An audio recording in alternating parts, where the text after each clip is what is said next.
So if people would turn in the coins they have, the Federal Reserve would sort them out and then recycle what they needed to and reissue the current coins, and it can go through a washing process. Yes, the coins go through a cleansing process.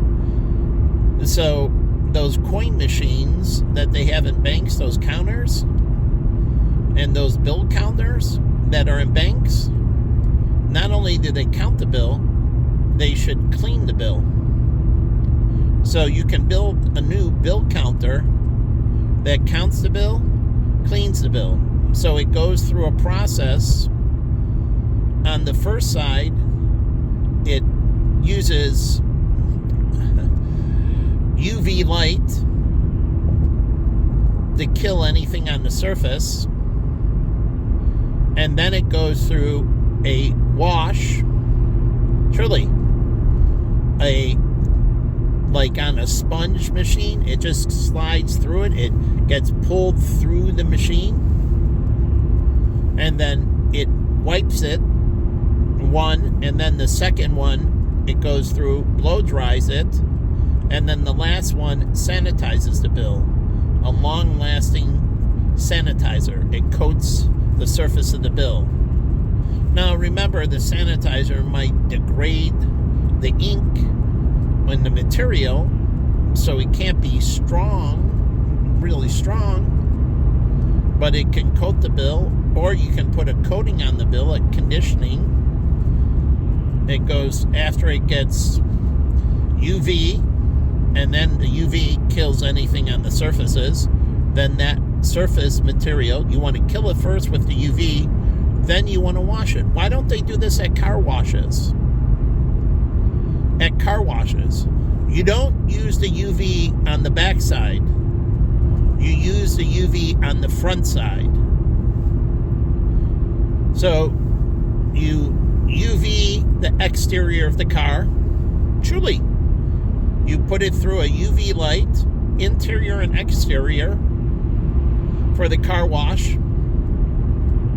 Now, if you have tinted windows, you'd have to roll down the windows, but the UV light won't clean the inside of the tinted windows, then decontaminate them. But you can put it on the inside of the car, a system that you just stick on the seats, and it rotates around, and it beams the UV light all over the inside. You put one in the front seat, one in the back seat, and as the car goes through, you have to get out of the car. Like at Delta Sonic, the car goes through the car wash, but you can't be in the car. You have to step out of the car instead of staying in the car.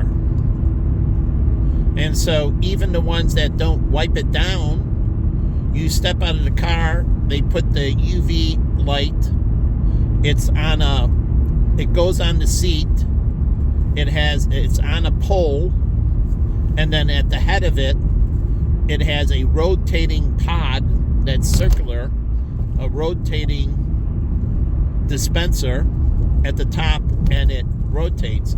Now the seat under it won't get the UV light, but at the base of it, it can have, the base itself can be a clear, like transparent surface, and it has UV that beams down. So when it's sitting at the base, even being on the seat, the base area that's under the seat, where you put it down, the base is over the seat. It's transparent, and above it, it has a UV light, so it cleans that area that's under the base. And then it cleans everything, circles. You put one in the back seat, one in the front seat, and it rotates. Now, it can only go so far, because you can't do under the seats and that.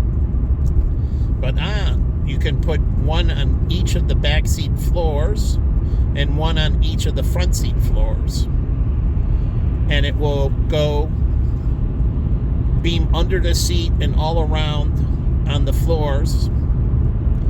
And that's if they don't want anything, but this is before you do any interior cleaning. See, you want to do this. Why? To protect the workers. You want to protect the workers. So WGN host was talking about reissuing the penny.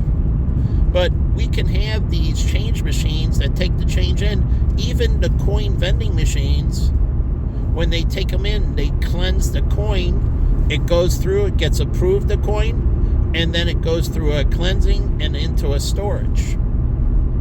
And in the storage, it has chambers. It separates the coins out to, instead of lumping them all together,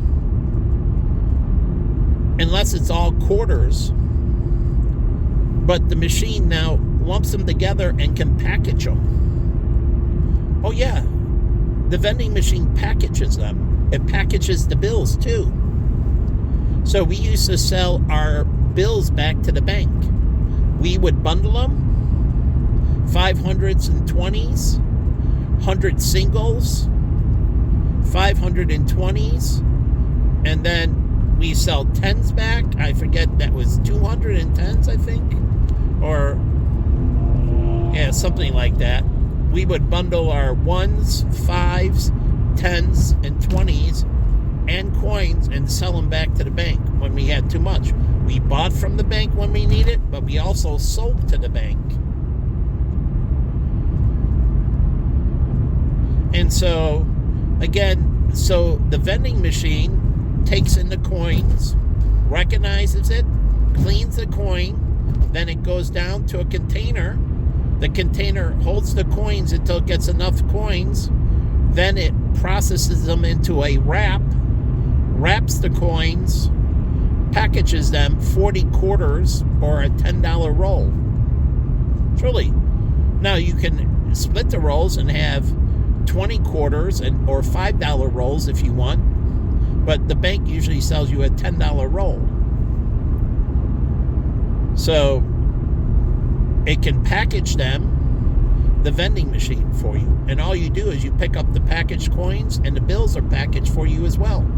They go in, they're sorted into a separate chamber, they get sanitized, UV light, and then they run through a solution that wipes off anything that was killed.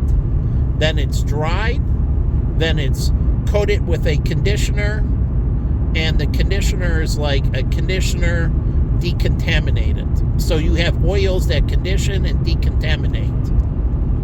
And so that's what you would put on it, a conditioner decontaminator, resurrecting the bill quality, restoring the linen fibers of the bill, the color, truly restoring the bill. The machine helps preserve the bill, cutting down on reprinting costs. Truly cutting down on reprinting costs, keeping the bills in circulation longer. They can go print something else. There's a lot of print jobs.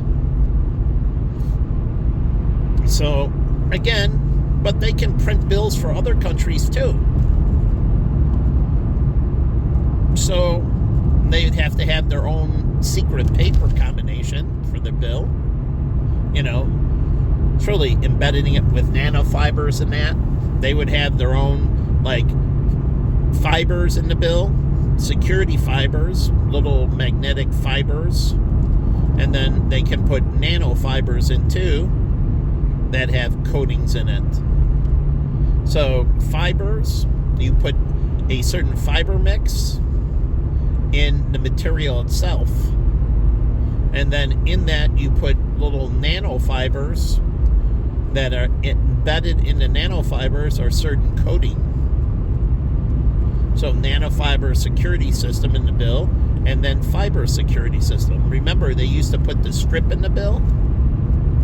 You could still use that strip. It's still good, but the thing is, people used to cut the bill and then slip out the strip. I know because I did it. We cut the bill and we pull out the security strip. Why? Because it could be detected going through machines. So you want to pull out the bill, the strip. So again, the strip can't be pulled out. It's embedded with the material, gets woven through the strip. You integrate the material through a weave.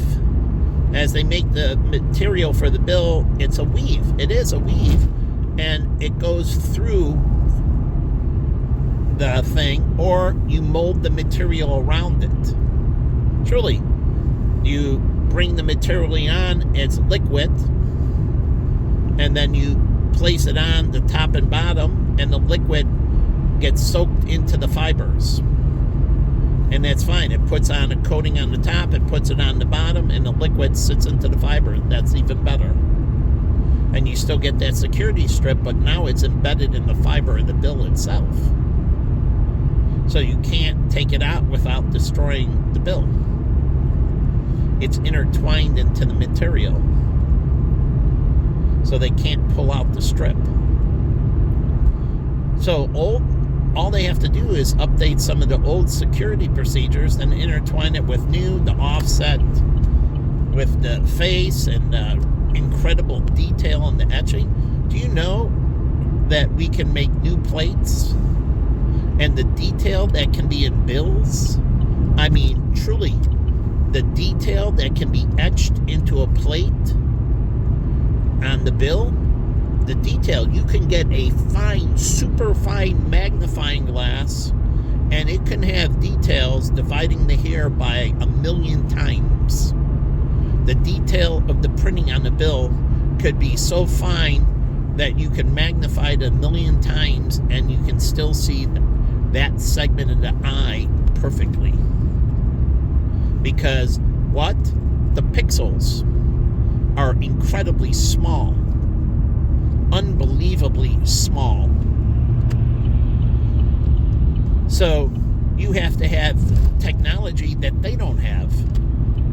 And that's all the Fed has to do, and keep on advancing the printing technology, and they can work with Indigo and advance the printing technology in the inks. So the pixel, the ink, truly, you can make them at the atomic level and then eventually subatomic levels, smaller and smaller and more detail, and that the bill could have more detail than anything out there. And so it would be impossible to replicate because the technology is beyond anyone else's to do this. So we're talking nanotechnology in paint, where you're making paint drops at the atomic or subatomic level. Paint drops.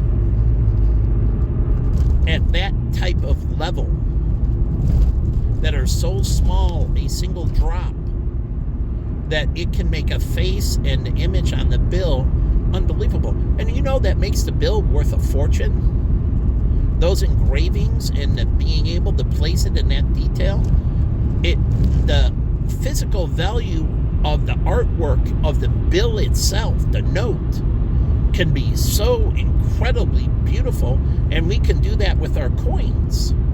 I don't want to get rid of them. Enhance the imaging. Enhance the material. Do the metals at the nanoparticle level and put them together with 3D printing. That the detail on the penny and the coins, and everybody just turns them in, they buy them back, and they reissue, and they can put technology into the coins itself. But the detail, the artwork, the fine detail of Lincoln's face and George Washington's and that would be incredible. And they can change the picture. There are many pictures of Ben Franklin. There are many pictures of Hamilton. They can change the picture. Going through the National Archives, they had black and white. Now you can enhance it to color. You can put color pictures on the bill. It doesn't have to be just green and white. That's a security measure as well, the colors that you use in the imaging. So you can do this and think of being better than any other country in the world in the artistry going into the bill. Just holding a bill, the beauty of the bill, people would just hold it on their wall because it's such a work of art. It's just incredibly beautiful. People should be in awe of the currency and its aesthetic beauty, that it is unbelievable. It's just so beautiful, and it keeps on getting more beautiful. So they can change the images, the expressions. That's another security feature. So there can only be so many with that image. That makes it harder to counterfeit. And they can move the offset from the right to the left. They can do center, right, left, a little bit more right, a little bit more left, and move it around, each printing a little bit off-centered, right or left a little bit. So you can change the dimensions. You can make the one on the $1 bill a little bit bigger, the number one, and a little bit smaller, and change each of the dimensions of the one. So you can change the writing and the dimensions as well. That's all security. Not making it look ugly, but making it look beautiful. But you can move around the dimensions. Truly, you can make the face bigger or smaller as well. And you could put maybe 2 of them. Make it smaller. Maybe 4 of them. So maybe we have bills that we keep the official Ben Franklin on the 100, but we add 3 other faces to the $100 bill. Ben Franklin will always stay there, and 3 other faces will rotate through on the $100 bill. So again, they can really move the aesthetics, and that makes paper money incredibly desirable. Incredibly desirable because it's unbelievably beautiful. The aesthetic beauty. And then doing it right, where you have the things that wash and cleanse the bills in the counting machines and that. So all these places at Baja, we use counting machines to count the 20s and that. Sometimes you do but most of the time we use the counting machine. Counting the 5s, the 1s, the 10s, and everything else. And then the same with the coins. Use the counting machine, just throw them in and counts them. And not only can count them, can clean them, and can bundle them. And if there's not enough for the bundle, it tells you not enough for the bundle, and it just gives it back loose. That's your remaining coin. So think about updating the technology in vending machines, making it easy. It bundles them, it certifies them, it takes an image of them, certifying them, and then that goes in, and then you give the bundles, and you give the certification for the bundles to the bank. So as it scans them to verify them, because people were using Canadian coins, which were cheaper, in all of vending machines. So all the quarter vending machines, because the Canadian quarter had similar ability, because the machines weren't detailed, they couldn't recognize the difference between a U.S. coin and a Canadian coin, a quarter. And so they went around buying stuff at a discount. They bought a shitload of Canadian quarters, and they had quarters, and they worked in the vending machines, and they went around stealing product out of the vending machines. Truly, using the difference. So the quarters were, 20% less or something like that? Truly, it was like a 20%. It was a substantial difference. Our quarter was worth that much more.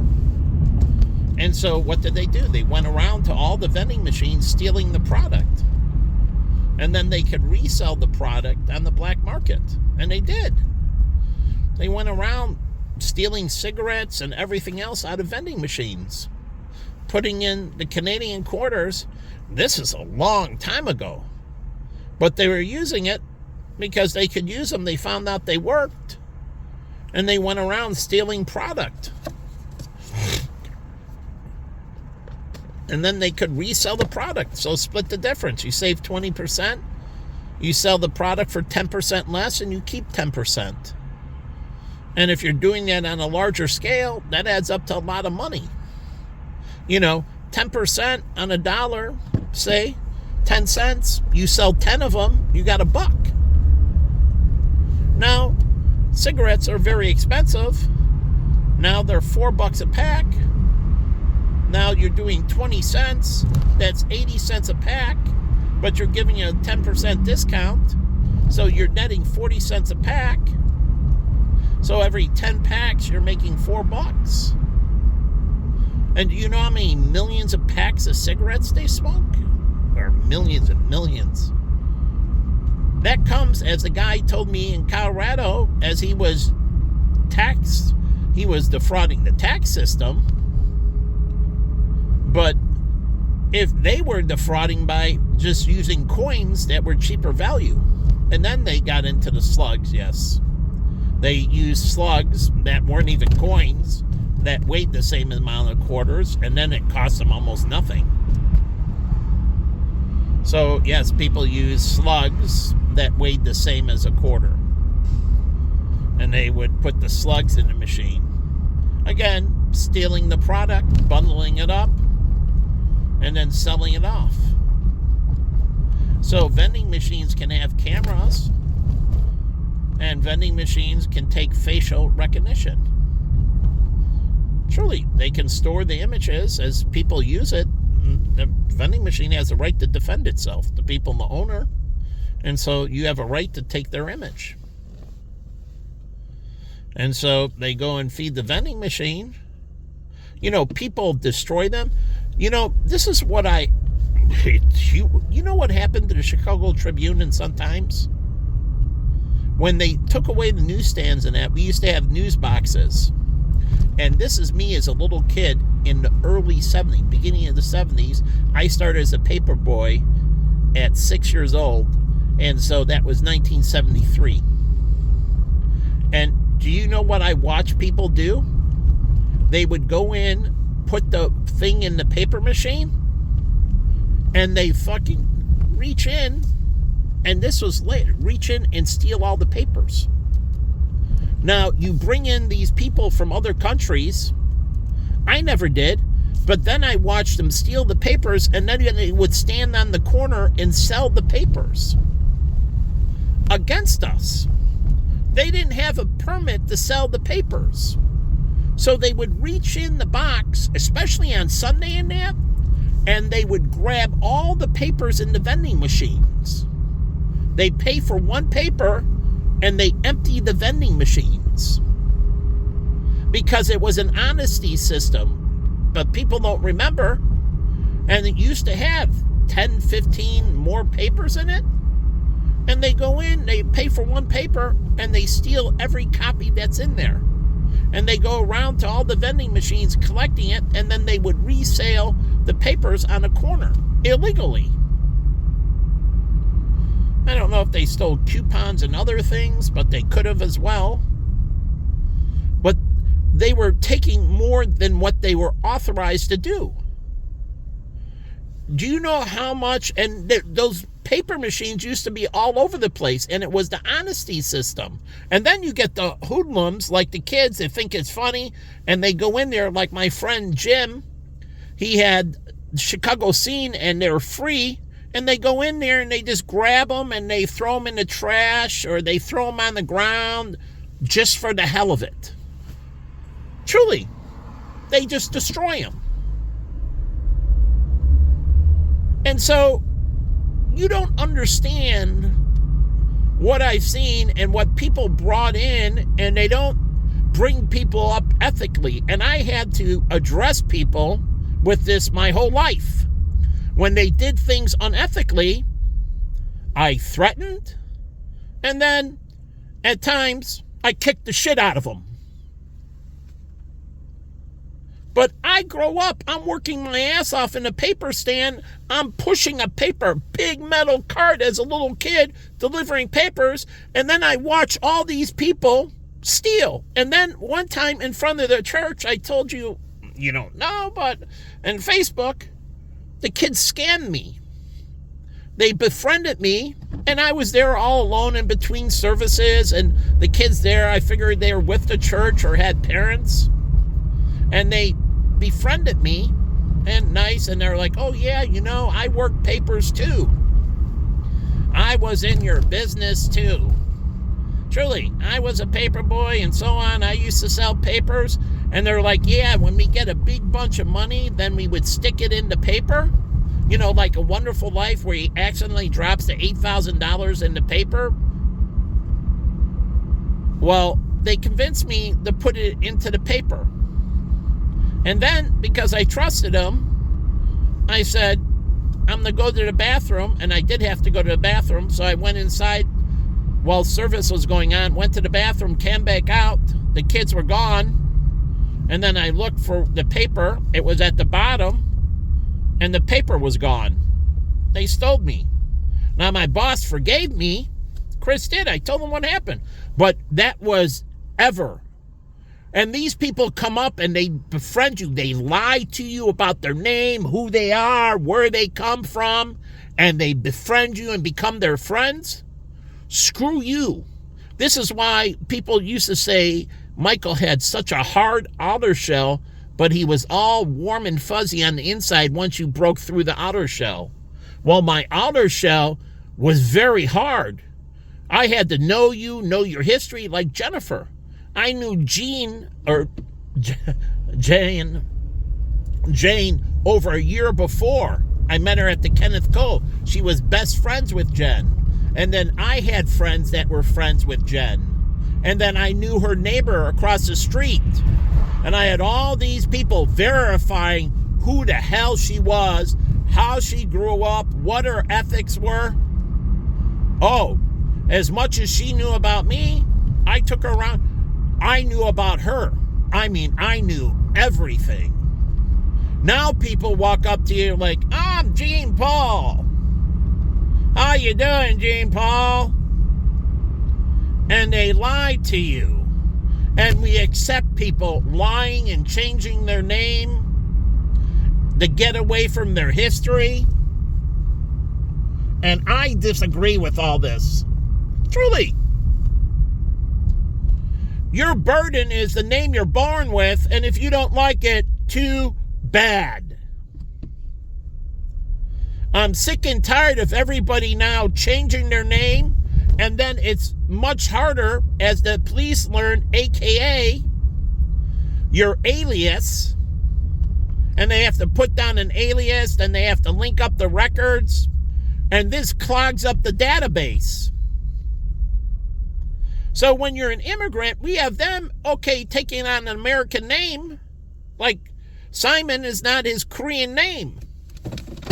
And so I have all these friends that were Korean that took on an American name, and I can understand that.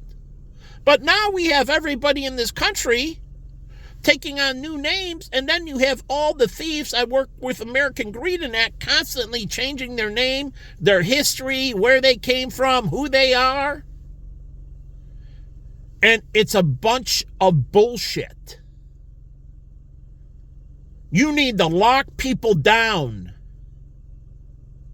It should be hard as shit to change your name. Your name, you got to hire marketing firms. And they need to do something. Like your name is whatever. Like the commercial with Pete. And they're going through names and he'll stay with Peter. But it's Pete. Then he maybe wanted to go PP. And he decided not PP. But anyways, he stayed with Peter, but versions of Pete. You have Richard and Rich. So we already have subversions of those. I have Michael, my formal name, and then I have Mike. And then I have Mikey. Mikey. And I use that only for girls can call me Mikey. I don't allow guys to call me Mikey. It is a special for girls. Warm fuzzy, because they're more emotional. I want to have more stern with males. Friend, you can call me Mike and we can be friends, but you can't call me Mikey. That has a sexual overtone. So we already have derivatives of names, like Bobby. His name was Bobby Joe. Or they go by BJ. So, again, go out there and figure out the subversion of your name. And you could go into Latin origin, Greek origin, but it needs to be attached to who the hell you are. It needs to be linear. We need to follow your timeline clearly without a problem. When you're going from 8 to 20 billion, you can't keep people making names. In Asia, you get your whole lineage in your name. And from generation to generation, and the reason is because their populations are so big, they don't allow people to change their name. They want to know who your ancestors were. And this is a part of either shame or being proud. And if your ancestors, they know your name, it's Kim Jong-un. And if your ancestors were pieces of garbage, they know that. And you were watched. It was a way to be aware, to keep people honest. And you want to change all that. I don't. I want it embedded and brought back. And if your bloodline is crap, change it. That was then. This is now. No escaping your history. I need to know where you're from. If you were born in Syria, I need to know who your parents were. One Christian, one Muslim. I need to know the detail. We get ISIS and other groups who want to slither in. And I don't want to escape. People escape who they are and where they come from. That's their burden. And if they want to change it, they can change it. But they cannot escape where they've come from. Like, I have friends that were orphans that tell people, I was an orphan. I grew up in an orphanage. I have brothers and sisters from the orphanage. Truly, this is when in the 70s I had friends. He was 18 leaving the orphanage, and they were giving him certain money, and he was getting a car. So there was a stipend he gets, plus a vehicle, and not a new vehicle, but they gave him a vehicle. So he had money and a car to get around so he could start his next stage of life. Now, it would have been nice if he was able to stay at the orphanage and go home while he was in college or a trade school. And then after that, as long as you're going to college or in a trade school, you can stay in the orphanage. But those are his brothers and sisters. Why be ashamed? I grew up in Mercy Home. Those were my brothers and sisters. And this is my heritage. And you know how they're connected. So why be ashamed of that? I have many friends that were adopted. And they weren't ashamed to be adopted. Like my friend Lisa. She was a John Hancock life insurance agent. Meaning corporate. She was on the corporate team. She was my wholesaler. But she was Asian. She was adopted by a white family. And she had a big heart, and she felt sorry for black people, and she married a black man. because of where she came from, adopted, and then the plight of the black people in America, all the civil rights, and talking to her. Not Lisa Zanecki. I forget Lisa's last name. That's a different Lisa. That was my Lisa from GCG.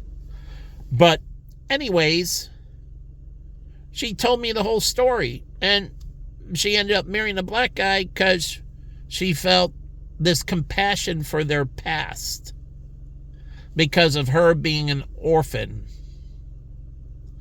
And so she married a black man because of this kinship over this struggle. Truly. That she got into black history and she felt so on, and so she ended up marrying a black man. I'm just telling you why.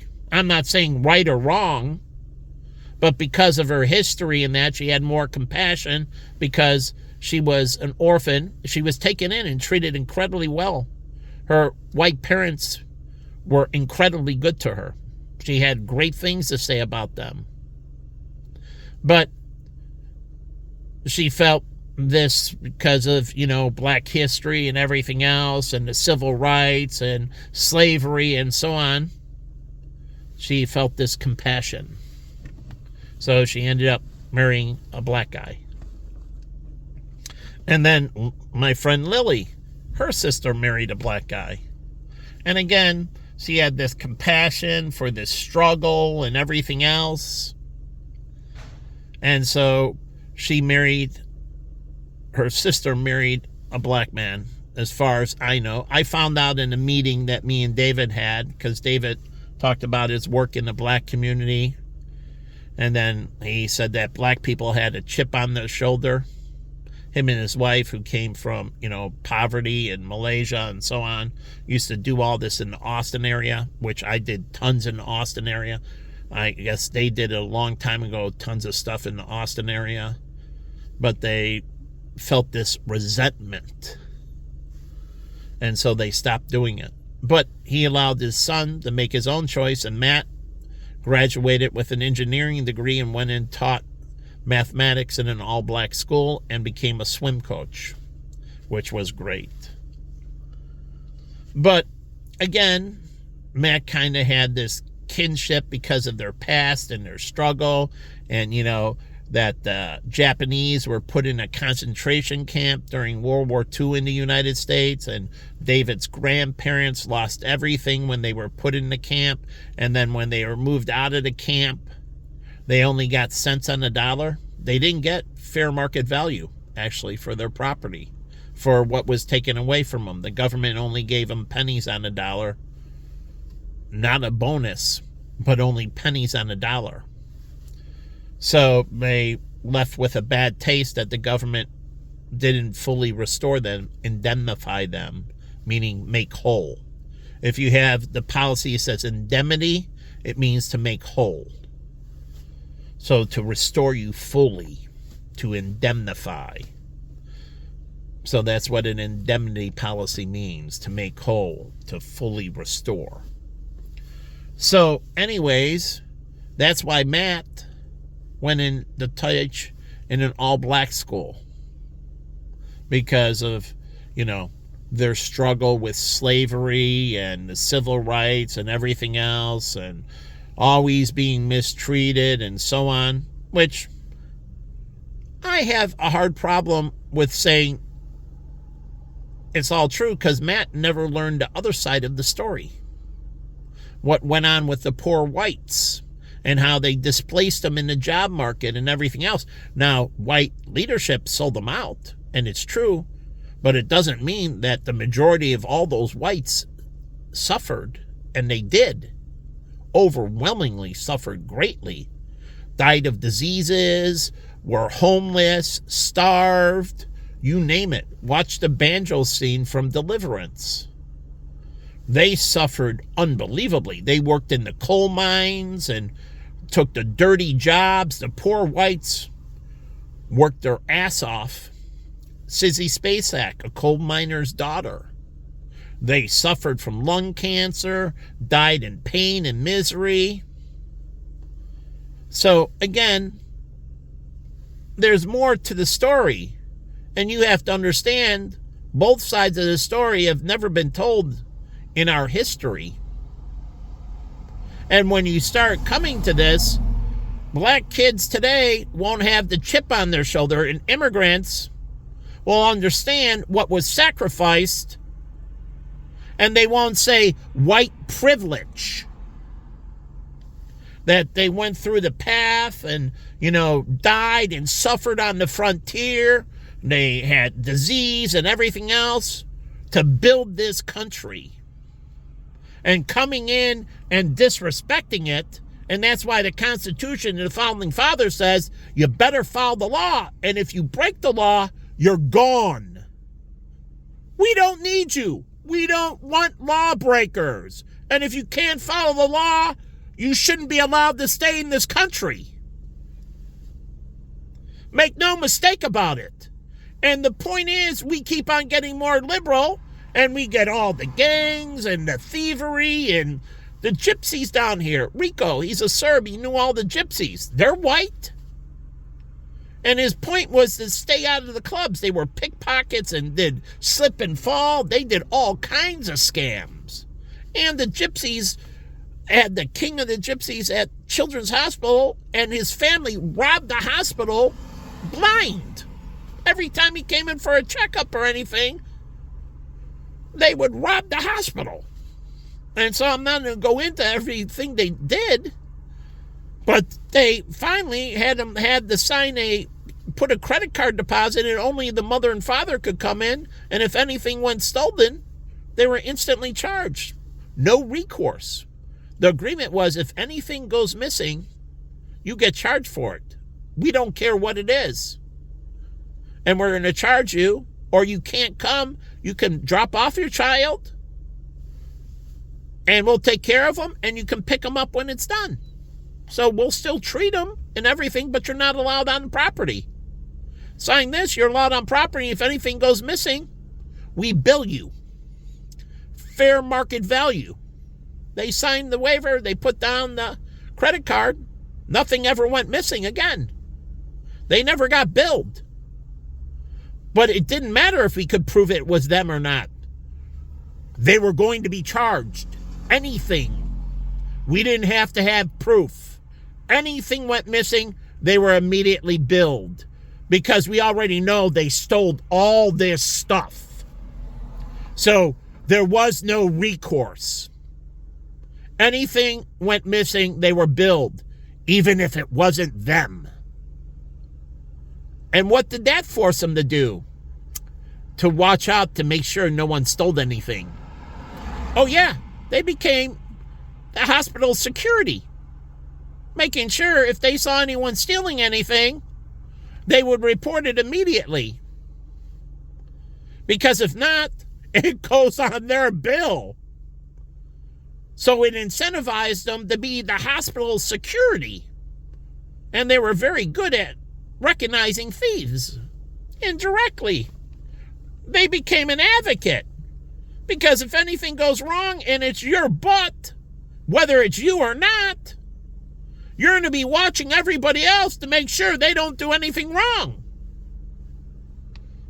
because you're going to get burned. So again, that puts them in the advocate shoes. And they don't want to go under. So they look around. So Rico used to work for us to keep the gypsies out. They were pickpockets. One young guy came in, and how I found out, one young guy, he was dressed to the hilt. He was younger, talked well, carried himself well. And I carted him and let him in.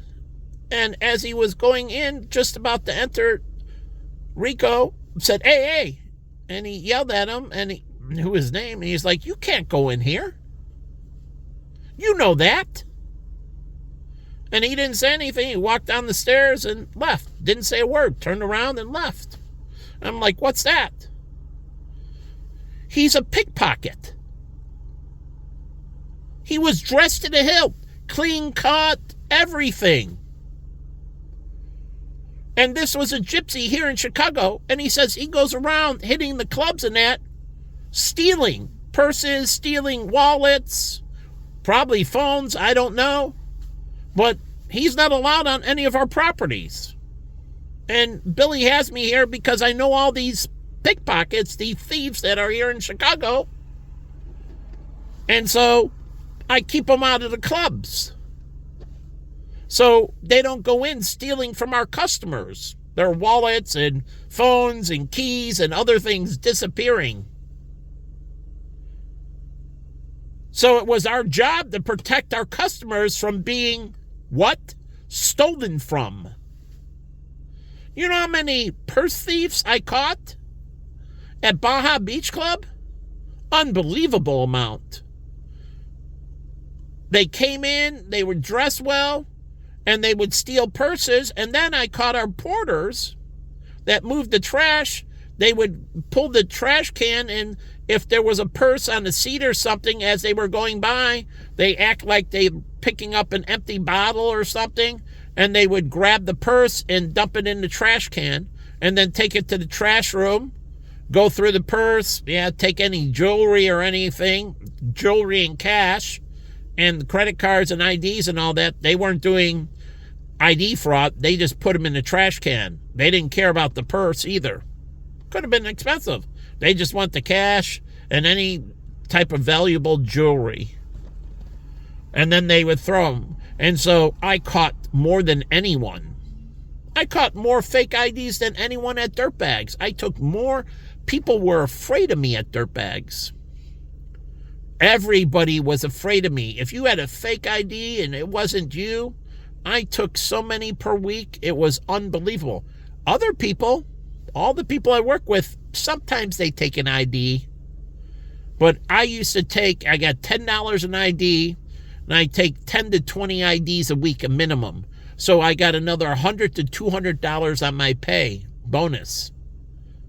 No one was doing that. I was keeping my owner, Gary, out of trouble, keeping the minors out of the bar. Other people, other doormen, were letting them in. Weren't doing that hard of a job. A little bit. Me, I did the most the whole time I was there. I took the most fake IDs. I had fake international driver's license. And one thing, I had many, many fake military IDs. Military, where they cut out the picture and replaced the picture in military. I couldn't believe how the military IDs were so easy to counterfeit. Unbelievably easy to counterfeit. Military IDs. And so I took so many state